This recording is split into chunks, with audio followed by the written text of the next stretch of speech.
Qué gusto me da saludarte, querido Fernando Galindo, coordinador de los trabajos de la Mesa de Finanzas Públicas del equipo de Xóchitl Gálvez. Fernando, qué gusto saludarte. Ahora sí que no te veía desde Acapulco. Igualmente, David, es un placer estar contigo y con todo el auditorio. Oye, la candidata Xóchitl Gálvez tiene una propuesta de que quienes ganan menos de 15,000 pesos no paguen impuestos. ¿Cómo es? Es correcto, David. Quienes ganen hasta 15,000 pesos no van a pagar el impuesto sobre la renta. ¿Y de dónde sale esa propuesta, David? De las giras que ha tenido la candidata, la gente le manifestaba que en virtud del incremento del salario mínimo, se habían salido del rango del subsidio al empleo y ya estaban pagando impuestos sobre la renta, teniendo una merma en su capacidad de ingreso.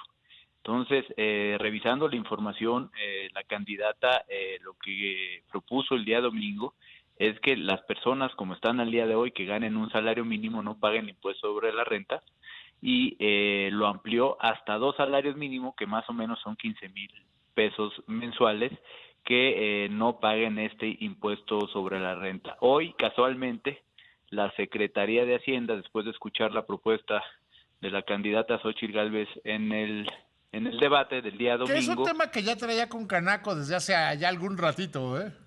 Sí, ya lo traía, pero casualmente después de la propuesta de la candidata, porque lo podrían haber hecho desde enero de este año, actualizó la tabla de subsidio para que los que ganen hasta 9,000 pesos tengan un subsidio y no paguen el impuesto sobre la renta, pero la propuesta de la candidata son hasta los 15,000 pesos mensuales. Esto va a beneficiar aproximadamente a 20 millones de mexicanos y mexicanas, y va a tener un costo fiscal aproximado entre 20 y 25 mil millones de pesos. Era lo que iba. Tú fuiste subsecretario de egresos. A veces estas propuestas a mí me suenan en el terreno populista, ¿no? De decir, pues vamos a subsidiar más y más. ¿De dónde va a salir el dinero y este dinero cómo se va a que no daña las finanzas públicas? Mira, esta es una propuesta que, como te lo comentaba, va a beneficiar a más de 20 millones de mexicanos y mexicanas, va a fomentar el empleo y sobre todo va a reducir la desigualdad en nuestro país. ¿Y de dónde va a financiar? Hay varias fuentes de financiamiento. Mira, hemos visto que en esta administración ha incrementado el contrabando, la importación ilegal de gasolina. Estamos perdiendo algunos años alrededor de 50,000 millones anuales de IEPS. Ujú. Si uno analiza los números del contrabando ilegal de gasolina, hemos perdido en esta administración aproximadamente 700,000 millones de pesos. Entonces, ahí con un buen trabajo sobre la importación ilegal se pueden obtener los recursos Lo que para le poder llaman el financiar esta huachicol propuesta. fiscal, ¿no? Es correcto. Entonces ahí los números se han incrementado dramáticamente en esta administración y ahí hay una posible fuente de financiamiento. Otra posible fuente de financiamiento es este recurso que se le ha dado indiscriminadamente a Pemex, que en esta administración casi son 2 millones de millones, casi 6 puntos del PIB se han enviado a Pemex. Y uno diría, bueno, pues hay que rescatar a la empresa de petrolera de nuestro país. Sin lugar a dudas hay que apoyarla, pero el recurso lo único que ha generado es pérdidas en refinación, casi 800,000 millones de pesos, y estamos produciendo el nivel más bajo de petróleo desde 1980. Entonces, la gran reforma fiscal que se tiene que hacer, David, está en la relación patrimonial y fiscal entre petróleos mexicanos y el gobierno federal y el Estado mexicano. Es ahí donde se tiene que revisar porque estamos tirando muchos recursos y no se ha visto el resultado de todas esas inversiones. Y el tercer segmento donde se puede financiar esta propuesta es en los sobrecostos, en las obras que hemos tenido, estas obras que le llaman faraónicas, ¿no? Que es la propia refinería, que es el Tren Maya, que es el AIFA y la cancelación del aeropuerto. Más o menos entre los tres hemos tirado 1.2 billones de pesos. Entonces, entre esos tres elementos, sin duda acomodar una propuesta entre 25 mil y 30 mil millones de pesos, no le vemos ningún problema y nada de populismo, simplemente es un beneficio a la gente. Ahora, Eh, ¿Por qué hasta 15,000 millones? O sea, ¿por qué hasta 15,000 millones? 15,000 millones, 15,000 pesos. 15,000 pesos. Bueno, un poco porque es el segmento más bajo de la población. Si uno ve la encuesta, la ENOE, la encuesta Ujú, ujú. nacional de ocupación de empleo y la encuesta de ingreso-gasto, pues vemos que es donde el efecto de la inflación está afectando de manera significativa. Sin lugar a dudas, el incremento de la canasta básica y de los precios, si uno han incrementado, lo decía la candidata el Ujú, domingo, ujú. al revisar la diferencia entre la tortilla, el huevo, el arroz, el aceite, pues hay algunos productos que están incrementando arriba del 120% respecto al 2018. Entonces, por más que tú le incrementes el salario mínimo a la gente, pues no le va a alcanzar. Es el principal problema de las familias mexicanas, que no les está alcanzando porque tenemos un nivel de inflación. Entonces, si uno revisa ese segmento, es al que proporcionalmente le está afectando más la inflación, porque destina una mayor parte de sus recursos pues para el día a día y la compra de los insumos para la alimentación. Entonces, por eso el análisis te lleva a que es ese segmento de la población a quien le tienes que dar este subsidio. Ahora, ¿se implementaría como un subsidio directo? ¿Cómo se implementaría? Mira, hay dos maneras de hacerlo, y que se tiene que revisar cuál tiene el menor impacto fiscal. Uno es incrementar el subsidio al empleo, como el decreto que hoy publicó la Secretaría de Hacienda, que lo establece hasta los 9,000 pesos. Simplemente sería ampliarlo hasta los 15,000 pesos. Esa es una manera de hacerlo.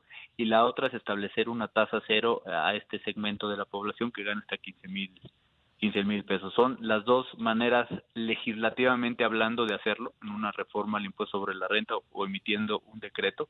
Hay que hacer los números detalladamente para ver cuál es el que mayor beneficio le da a la gente y sobre todo cuál tiene menor impacto fiscal para el gobierno federal. A ver, Son las dos maneras de hacerlo. yo te preguntaría, ¿cuál te parece, así vista, quizá alguien diría bote pronto, el amigo del lugar común? ¿A ti cuál te parece que sería lo más razonable? Mira, yo creo que la manera más razonable de hacerlo es incrementando el subsidio al empleo, pero yo creo que hay que revisar y hacer un buen análisis comparativo, un buen análisis costo-beneficio de la tasa cero en este segmento de la población, y con base en esos números, o sea, como lo ha dicho la candidata, nosotros no vamos a hacer ocurrencias. Vamos a tener método, vamos a tener análisis, vamos a tener diagnóstico, y con base en ello pues tomar la mejor decisión para ver cuál es la que menos impacto fiscal tiene. Oye, Pero de bote pronto te diría que es el subsidio, la más fácil, porque además ya hay la un más camino, sencilla nada de más hacer. sería tan Y fácil hay un como camino. publicar un decreto, Exacto, esa es la más como sencilla, lo pero hizo hoy la Secretaría de Hacienda, ¿no? es correcto, pero hay que explorar la otra para ver pues, cuál es la mejor alternativa. No siempre vale la pena tener el análisis comparativo. Oye, ¿cómo están ahí en la campaña luego que salió ya la primera encuesta en la que la candidata Gálvez está por encima de la Pues mira, candidata yo Sheinbaum? creo que, como lo hemos dicho, ya alcanzó la candidata Xóchitl Gálvez y va a ganar. No tenemos duda de que va a ser la próxima presidenta de México. Tenemos mucho entusiasmo, pero sobre todo tenemos la confianza de que tenemos la mejor propuesta. Tenemos la mejor propuesta en materia económica, pero también tenemos la mejor propuesta para que le vaya bien a la gente. Y para que le vaya bien a la gente tenemos que resolver el problema de la seguridad que vive el país. Tenemos que regresar al Estado de Derecho, donde tengamos un país donde la ley sea la ley. O sea, no podemos tener un país donde estén cambiando las reglas a mitad del camino. Y una parte fundamental de esta propuesta es tener energía limpia y barata para poder acceder a todas las inversiones que están listas para venir al país, pero sin estos tres elementos no van a llegar. Muchos nos han presumido en el gobierno federal de que hay mucha inversión extranjera directa, pero cuando uno revisa los números, casi entre Que los... no es la más alta de toda la historia, como por ahí Ah, se dijo el domingo, ¿no? no es ni la más alta, pero cuando uno revisa el detalle, pues casi entre el 85 y el 90% es reinversión. Sí. No está llegando inversión nueva. Y luego uno empieza a hacer el análisis respecto a otros países de América Latina, de la inversión que está llegando, la nueva inversión, sin reinversiones, como proporción del PIB, y estamos abajo de Argentina, de Brasil y de Colombia. Es decir, no estamos aprovechando el potencial que implica la relocalización de las inversiones. Y para eso hay que tener seguridad, certeza jurídica, energía limpia y barata y tener buena infraestructura en materia de carreteras y sobre todo seguridad en ellas porque se ha descuidado el mantenimiento. Y también un aspecto fundamental de la propuesta de Xóchitl Gálvez es tener a los jóvenes y a los trabajadores y trabajadoras del país bien capacitados. Las empresas que quieren llegar a México quieren a personas que estén bien capacitadas, que tengan las herramientas, y es ahí donde nos vamos a enfocar para poder aprovechar toda esta inversión que está lista para venir.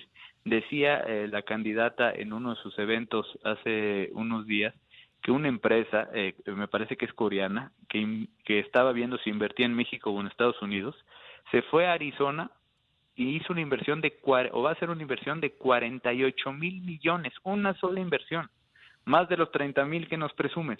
Entonces, esa es la certeza jurídica que tenemos que tener para que ese tipo de inversiones vengan a nuestro país. Uno, certeza jurídica, como bien lo dices, y otra, diría yo, energía suficiente y limpia. Sin duda, hoy no tenemos esa energía suficiente, limpia y ni barata. Entonces tenemos que ser competitivos, tenemos que incrementar la productividad del país, porque si no, no van a llegar las inversiones y vamos a desaprovechar una gran oportunidad que se nos está presentando. O sea, y a ver, muy rápidamente, ¿cómo hacerle el tema energético? ¿Cómo hacerle para, desde el punto de vista del presupuesto, cómo cuadrarlo? Primero, dejar de perder 800,000 millones en refinación. O sea, no hay manera de tener una empresa que pierda 800,000 millones en refinación. Si uno ve los números de la administración anterior, la empresa de refinación de Pemex no perdía dinero.